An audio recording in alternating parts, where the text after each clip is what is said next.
Shalom Aleichem, Besem Yeshua HaMashiach. Ini video aku bikin dadakan, nggak tahu entah terlambat atau enggak, tapi is okay lah, yang penting aku sampaikan. Sekarang pukul 11, jadi ini topik yang cukup sensitif, tema yang cukup sensitif ya. Benarkah di tanggal 8 April itu akan terjadi gerhana matahari, dan di sana juga secara bersamaan di sana juga terbukanya lubang portal ya, terbukanya dimensi lain, sekaligus adanya entitas lain yang masuk ke dalam bumi. Ya, kalau kita bicara tentang portal itu bukan sesuatu yang hoax, karena para saintis ya ada banyak sekali berita ya, coba cek aja. Mereka menangkap satu fenomena ada lubang portal ya, kira-kira begitu. Portal ini adalah gerbang menuju dimensi lain. Saya pernah bikin video dan aku selalu bilang kalau manusia itu ada di dua dimensi. Ada di dimensi yang punya jarak, ruang, dan waktu. Ya. Kalau kita bicara tentang high dimensi, misalnya 4 dimensi, itu bicara tentang hal-hal yang goib, yang supranatural. Kalau di dalam sains itu saya sebut sebagai kuantum, karena itu tidak lagi berbicara tentang jarak, ruang, waktu. Di sana itu nggak ada lagi. Nah, yang perlu diperhatikan ya, for your information, aku selalu bilang kalau kita nih yang makhluk dari dua dimensi itu nggak bisa masuk ke sana dengan tubuh yang kayak kita gini ya. Makanya nanti setelah kebangkitan kan tubuh kita ini diubahkan supaya frekuensinya masuk ke dalam dimensi atau dunia yang baru. Kita hanya bisa masuk ke sana itu melalui pikiran, melalui imajinasi, penglihatan atau mimpi. Makanya di Alkitab itu ada banyak penglihatan, ada banyak mimpi. Tapi kalau dari yang high dimensi, dari dimensi atas itu mereka bisa melihat kita. Kalau kita nggak bisa. Ya, kalau dan mereka bisa melihat dan bisa masuk ke kita, mereka bisa mengurangi kapasitasnya. Saya katakan mereka, misalnya seperti malaikat itu yang pernah ada di dunia manusia di Alkitab itu ya, mereka makan. Makanya Tuhan itu perlu turun. Kenapa? Ada ayat yang bilang kalau dia adalah terang yang tidak terhampiri, dan itu memang sangat relate sekali, betul sekali. Karena kita manusia yang berada di dua dimensi itu nggak bisa menghampiri yang ada di high dimensi. Harus dia itu yang datang turun, harus dia yang menghampiri kita. Dia terang yang tidak terhampiri, makanya dialah yang harus menghampiri kita. Well, kalau kita bicara tentang lubang portal itu ada di Alkitab itu waktu kisah Menara Babel yang diprakasai oleh Nimrod. Nimrod ini bukan manusia. Nimrod, Babel itu adalah tipologi, adalah gambaran yang nanti di akhir zaman ini bicara tentang pemerintahan dunia yang satu itu, NTTO ya, pemerintahan tunggal itu, di mana mereka itu di sana ingin membuat suatu menara yang menjulang tinggi itu menembus langit, yaitu untuk sampai ke tempat yang maha tinggi. Nimrod itu artinya pemberontakan, dan Nimrod inilah yang memprakarsai ya kira-kira ritual-ritual yang mencemarkan lah gitu ya, ritual seks yang mencemarkan ya, kenajisan dan lain-lain ya, karena namanya juga sudah pemberontakan. Jadi dia ingin membuat suatu menara itu menjulang tinggi menuju ke tempat yang maha tinggi untuk melakukan suatu pemberontakan, dan di sanalah itu ada lubang portal. Emang menara apa sih yang menjulang tinggi itu bisa sampai ke atas sekali? Setinggi apa bangunan kok bisa sampai ke langit, menembus langit? Enggak, karena di sana itu berbicara tentang lubang portal yang bisa masuk ke dimensi yang high itu tadi. Jadi kita ini, alam semesta ini sebenarnya di dunia ini ya, boleh aku bilang kita ini berdampingan dengan dimensi lain. Tanggal 8 April tahun 1904 ada seorang yang bernama Aleister Crowley itu yang melakukan kontak dengan entitas lain yang dari dimensi lain ini.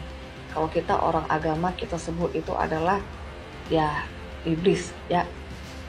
Nah, jadi kemudian entitas lain inilah yang mendiktekan satu kitab, satu hukum yang namanya kitab Crowley. Nah, Crowley ini adalah seorang penulis tapi juga adalah seorang penggiat okultisme.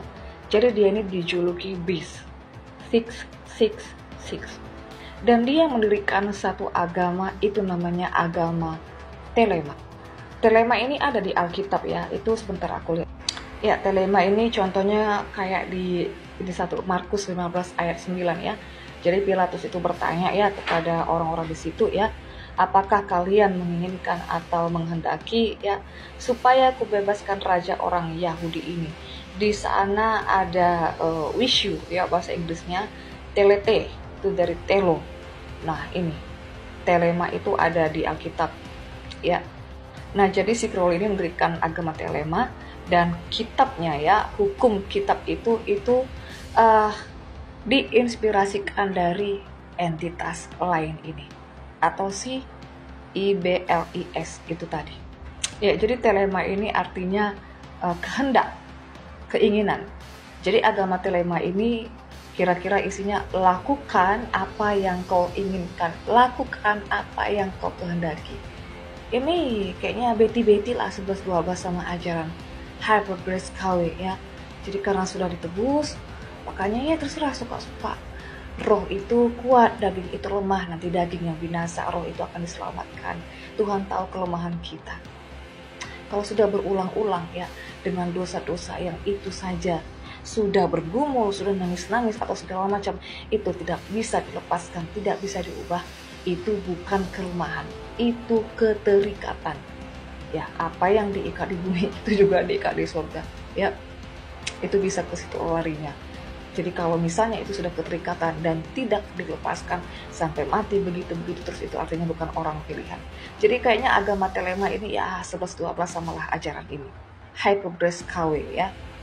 Nah jadi di dalam ajaran ini kira-kira itu begini ya.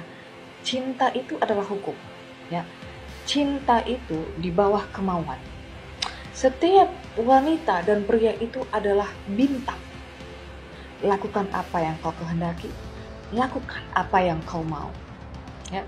Dan di dalam ajaran ini mempercayai bahwa ketika orang melakukan latihan secara terus-menerus kontinu ya, mereka beranggapan mereka akan mendapat suatu kehendak sejati dari manusia itu, dan mereka mempercayai bahwa mereka akan memiliki satu malaikat penjaga.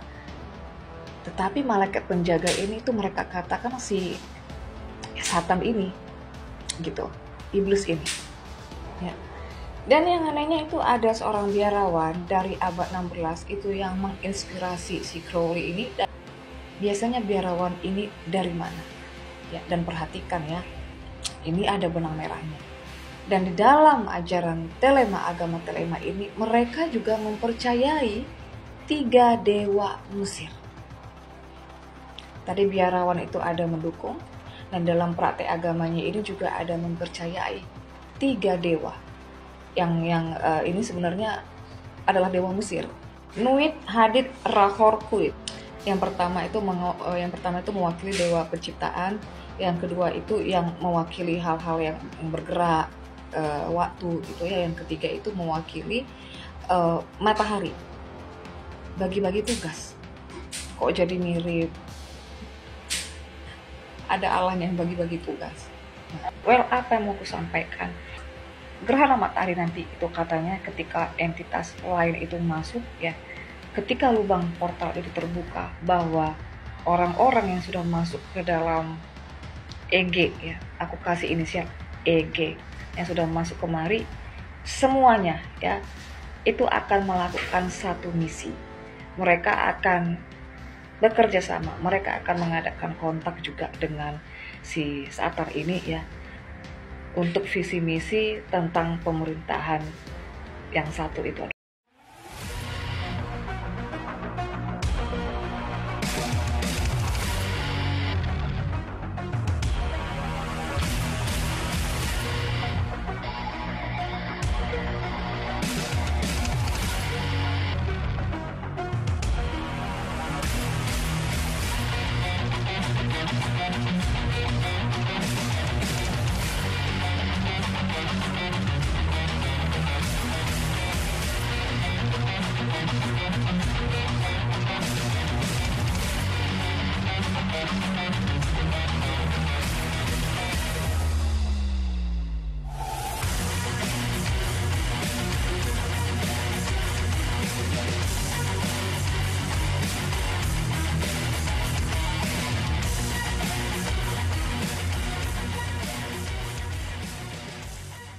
Ya, jadi dunia ini sedang dibawa ke sana, termasuk Indonesia itu sekarang berada dalam atmosfer gelap, kekacauan, bencana, dan lain-lain.